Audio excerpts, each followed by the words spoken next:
हाय विज्ञान ज्ञान संज्ञान के सभी प्रबुद्ध दर्शकों को मेरा यानी अशोक श्रीवास्तव का सादर नमस्कार। फिर आ गया रविवार की सुबह और हम हाजिर हैं एक नए विषय के साथ लेकर के। आज का जो विषय है आपकी ज़िंदगी से, रोज़मर्रा के जीवन से और आपके प्रोफेशनल लाइफ से, आपकी पर्सनल लाइफ से जुड़ा हुआ है। और ये जो विषय है कि एक बहुत सीधा सा शब्द है, इसको हम बोलते हैं क्वालिटी। QUALITY quality. क्वालिटी यानी कि हिंदी में इसको हम बोलते हैं गुणवत्ता। इंग्लिश में क्वालिटी, हिंदी में गुणवत्ता, हिंदी में गुणवत्ता, इंग्लिश में क्वालिटी। इसके बारे में हम कुछ बात करेंगे। आप ये जो शब्द है ये सेल्स और मार्केटिंग इससे पूरी तरह जुड़ा हुआ है। आप कहीं भी जाइए, किसी फील्ड में जाइए, ये शब्द आपको ज़रूर मिलेगा। चाहे आप सड़क पर, फुटपाथ पर कोई सामान खरीद रहे हो या बहुत बड़े शोरूम में जा रहे हो, सब एक ही वर्ड बोलेंगे आपको, आप इसका क्वालिटी बहुत अच्छा है। कोई भी ये नहीं बोलेगा ये थोड़ा सा ख़राब क्वालिटी है, चलेगा, मगर आप बिल्कुल नहीं लेंगे जब तक वो जो बेच रहा है उसका कॉन्फिडेंस ना देखें कि हाँ अच्छा क्वालिटी है या उसने बेचा हुआ है बहुत जगह, he is very much satisfied, तभी आप उसको लेंगे। तो ये वर्ड हो गया क्वालिटी। अब जुड़ा कैसे है? सब जानते हैं कि हाँ हमें अच्छी क्वालिटी चाहिए, बट उसको हम डिफ़ाइन कैसे करेंगे, हम बताएंगे कैसे कि ये क्वालिटी है, this is the good quality, this is better quality, this is the best quality. अलग अलग तरह से होते हैं। तो क्वालिटी वर्ड डिफ़ाइन करने के लिए एक बहुत ज़माने से बहुत सारे एफर्ट चले आ रहे हैं जो आपको बताते हैं कि क्वालिटी का मतलब एक्चुअली होता क्या है। तो जो सबसे पहला वर्ड है जो जहाँ से शुरू किया गया है उसको बोलते थे फिटनेस फॉर द पर्पस। मतलब आप जिस काम के लिए उस चीज़ को ले रहे हैं या जिस काम के लिए वो बना हुआ है उसके लिए वो फिट है। ये बहुत सिंपल छोटी सी डेफिनेशन। चाकू लिया तो कटना चाहिए, कैंची लिया तो काटना चाहिए। सो वो पर्पस के लिए वो फिट है। किसी दूसरे पर्पस के लिए हो सकता फिट ना हो। तो आप जिस पर्पस के लिए ले रहे हैं उसके लिए अगर फिट है तो उसको बोलते हैं फिटनेस, पर्पस फॉर फिटनेस। तो एक बहुत जनरल और छोटी डेफिनेशन हो गई। मगर आपको जब कॉम्पिटिटिव वर्ल्ड में जाना होता है, चीज़ों को बेचना होता है, तो ये इससे काम नहीं चलता कि हाँ ये आपको गिलास दे दिया है, इसमें पानी पीना है, इसको पानी पी सकते तो फिट है, नहीं। बहुत सारे उसके साथ में और चीज़ें एसोसिएट होती हैं। तो उसके बाद दूसरी चीज़ जो चालू हुई वो बताया गया कस्टमर सेटिस्फेक्शन। यानी कि कस्टमर जो वो चीज़ खरीद रहा है, जिसके लिए वो पैसा दे रहा है, अगर वो सेटिस्फाइड है कि हाँ उसने जितना पैसा दिया, जैसा खरीदा और उसके लिए उसको वर्थ पैसे की मिल चुकी है, तो satisfied customer means it is a good quality. और वो कैसे सेटिस्फाई होता है customer? There can be so many things. तो ये उसके बाद सेकंड डेफिनेशन चालू हुई कि फिटनेस ऑफ पर्पस के बाद पर्पस के लिए तो फिट है, बट जिसको हमने बेचा है वो आदमी अगर सेटिस्फाइड नहीं है तो फिटनेस और पर्पस का कोई मतलब नहीं है। तो सेकंड हो गया कस्टमर सेटिस्फेक्शन। अब कस्टमर सेटिस्फेक्शन जो था एक पुराना शब्द हो गया, तो थोड़े दिन के बाद एक नया वर्ड लोगों ने डिज़ाइन किया या सामने लेकर के आए। कस्टमर सेटिस्फेक्शन से कुछ मज़ा नहीं आ रहा है, तो you should have some bombastic word जिससे लोग समझ जाएं हाँ समथिंग बेटर। तो एक नया वर्ड की इजाद किया गया जिसको हम बोलते हैं कस्टमर डिलाइट। सेटिस्फेक्शन, हम खुशी हुए और हम बहुत खुश हुए, डिलाइटेड हो गए, डिलाइटेड कस्टमर।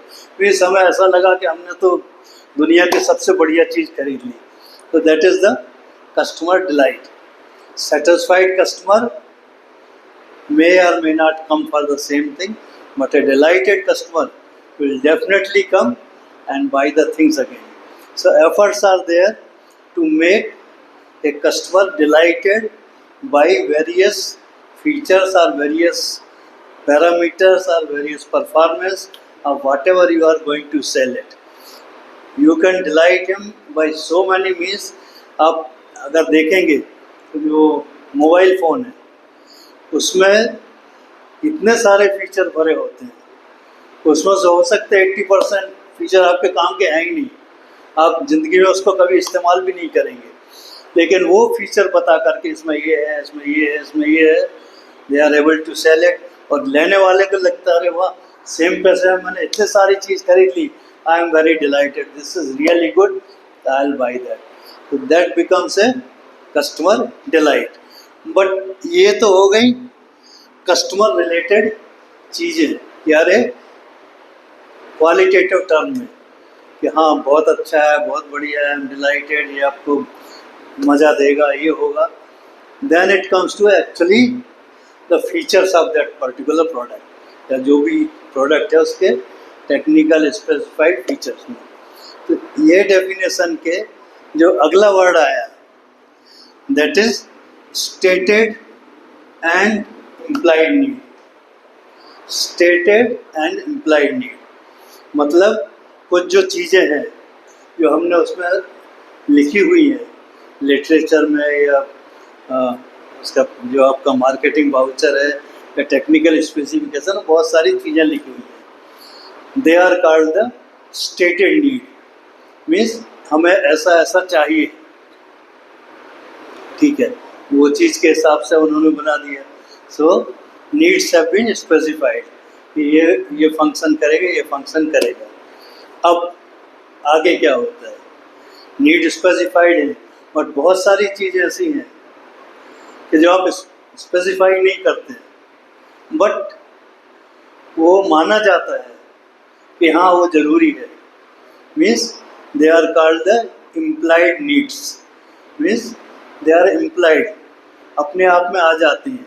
आपने जो भी चीज़ दिया है वो अपने आप जो नहीं भी लिखा है वो फंक्शन भी वो परफॉर्म करेगा। एग्जाम्पल परफॉर्म नीड का, आपने एक वॉशिंग मशीन खरीदा, ये इतना घूमेगा, आधा घंटे में, 1 घंटे में, 2 घंटे में ये ऐसा वाउचर होगा, ये ऐसा घूमेगा और कपड़ा बाहर आ जाएगा धुल के।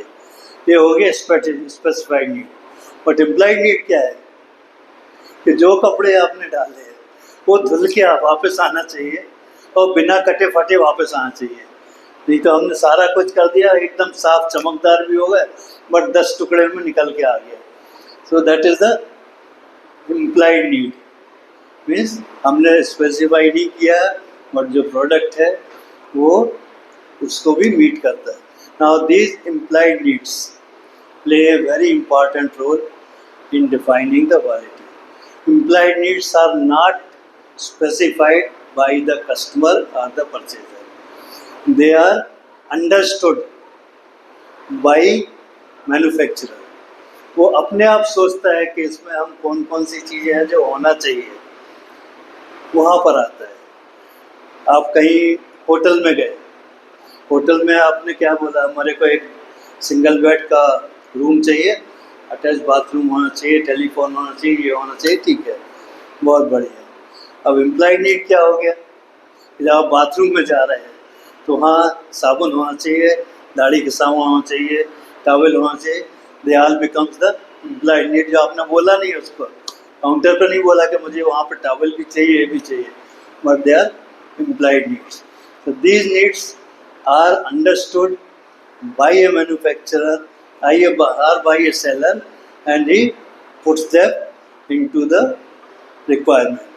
वो लिखेगा कहीं नहीं, but they are implied need. वो लिखेगा नहीं कि हमारे बाथरूम में वो टूथब्रश भी रखा हुआ है या वहाँ आईना भी रखा हुआ है। आपका सब कुछ है मगर आईना नहीं, आप सूरत नहीं देख पा रहे। आप ये तो नहीं बोलेंगे कि अरे हमने तो लिखा ही नहीं उसमें आईना नहीं है।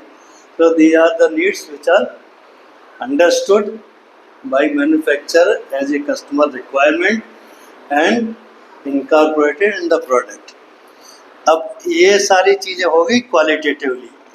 Now it comes to when you make the product, You have to write a technical specification or the basic requirements of that product, and that is called the conformance of the features. You write the features and you can check the product against that feature कि उसमें ये feature है. हमने अगर 10 feet बोला है तो 10 feet का वो आइटम है कि नहीं, या आपने वजन बोला कि 10 किलो से कम होना चाहिए, 10 किलो से कम है कि नहीं, या जो भी आपने लिखा हुआ है, that is the called the features, and product has to confirm to those written down specification. इसको हम बोलते हैं कन्फॉर्मेंस ऑफ द फीचर. तो एक नया डेफिनेशन जो बाद में निकला गया, conformance of the feature in totality. ये सारे के सारे जो फीचर लिखे हुए हैं वो उसमें कन्फर्म हो गए. अब सब कुछ आपने बना लिया, बहुत बढ़िया, सब फीचर्स आ गए, सब कुछ हो गया, आपने मशीन बनाकर दे दी और कस्टमर लेके देख कर के खुश हो गया. मगर क्या हुआ, वो जब देखता है कि ये तो देखने में अच्छा नहीं लग रहा है, अगर मैं अपने हाल में रखूँगा या कहाँ रखूँगा, it is looking very dirty. ये तो कहीं नहीं लिखा है कि वो अच्छा दिखना भी चाहिए. तो एक और फीचर आ गया, that is aesthetics. Aesthetics of the item means वो दिखना चाहिए, अच्छा दिखना चाहिए. Now this word aesthetic varies from various cadre or various type of equipment or various class of the person who is going to buy it, and it keeps on varying. And this is the feature which is promoting the sales like anything. किसी को circular पसंद है, किसी को rectangular पसंद है, किसी को कर्व टाइप का पसंद है. So they are those features, they come as a aesthetics part. अब क्या हुआ, सब बन गया, सब बढ़िया, customer is very much satisfied. उसने देखा हाँ ये हमारा प्रोडक्ट है और एकदम बराबर है, उसको लेकर के घर चले गए. घर जा कर के हमने उसको चालू किया. 2 दिन बहुत बढ़िया फंक्शन हुआ, या 3 दिन फंक्शन हुआ, या 15 दिन हुआ, 1 साल हुआ. उसके बाद वो फट गॉन. ये तो कहीं लिखा ही नहीं कि प्रोडक्ट क्या है या कितने दिन चलेगा. सो एक उसका नया वर्ड आता है, that it should work for the intended life. Means हम बताते हैं उसको कि ये प्रोडक्ट कम से कम 5 साल, कम से कम 10 साल, कम से कम 15 साल चलेगा. That is the next item which comes into quality, कि जो कुछ भी आपने फंक्शन दिए हैं, the equipment shall be able to perform those functions for a intended service life without any fault. ऐसा नहीं है कि हमने रोज रिपेयर किया और रोज चल रहा है, अगले दिन फिर खराब हुआ, फिर ऐसा करके हमने 10 साल तक उसको चला दिया. लाइक कार्स, बहुत सारी कार हैं, बहुत बढ़िया, सब कुछ अच्छा है, बट हर 6 महीने में उनको गैरेज भेजना ही पड़ता है कि ये गड़बड़ है, ये गड़बड़ है. एक दूसरी कार है with all that same feature, आपको कभी सर्विसिंग की जरूरत ही नहीं पड़ती, तो आपका लाइफ लॉन्ग चलती रहती है.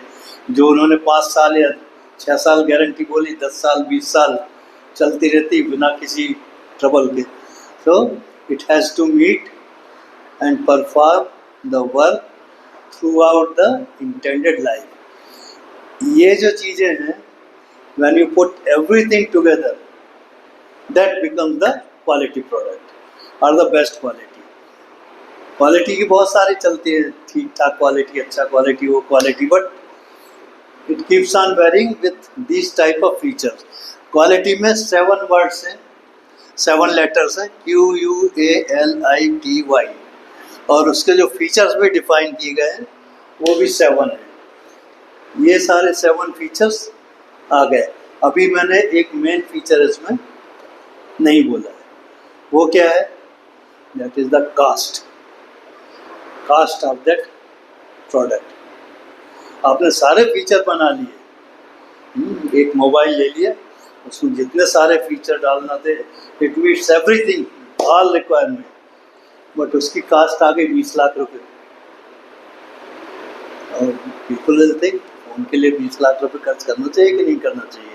मे भी कुछ लोग खर्च करेंगे भी, but majority of the people they have fix the value कि हमारा अगर फ़ोन है तो उसका यहाँ तक होना चाहिए, इससे ज़्यादा इट इज़ नॉट वर्थ, क्योंकि अगले 2 साल 3 साल में तो वो फिर बेकार होने ही वाला है। So like that the cost comes into picture, but it plays a secondary role. Means अगर आप सस्ता प्रोडक्ट लेंगे तो कास्ट उसकी डेफिनेटली बहुत कम होगी, बट वो सारे फीचर्स उसके पूरी लाइफ में नहीं मिलेंगे। सो एक जनरल टर्म होती है कि यू हैव टू पे फॉर द क्वालिटी। अगर आपको क्वालिटी चाहिए तो आपको पे करना पड़ेगा, खर्च करना पड़ेगा, पर कितना? अलग अलग कैटेगरी के अलग अलग स्टेटस के लोगों का वो वैल्यू अलग अलग होता रहता है। इसलिए एक छोटे से फ़ोन से लेकर के बड़ा स्मार्टफोन तक सारी चीज़ें बिकती हैं, बट उसमें भी अगर आपका सेम फीचर एक कॉम्पिटिटर 1 लाख में दे रहा है और दूसरे का आप 20 लाख दे दोगे तो कोई उसको खरीदेगा नहीं। तो there has to be a competitive cost for that product. So ये इतनी जो चीज़ें हैं, they all define what is the quality, that good quality, bad quality. It is a relative term when you are going to buy it, but the person who is going to make it, it is not a relative term. For each and every parameter he has to write that this is what I am going to make, this is the way I am going to make, how to achieve that quality।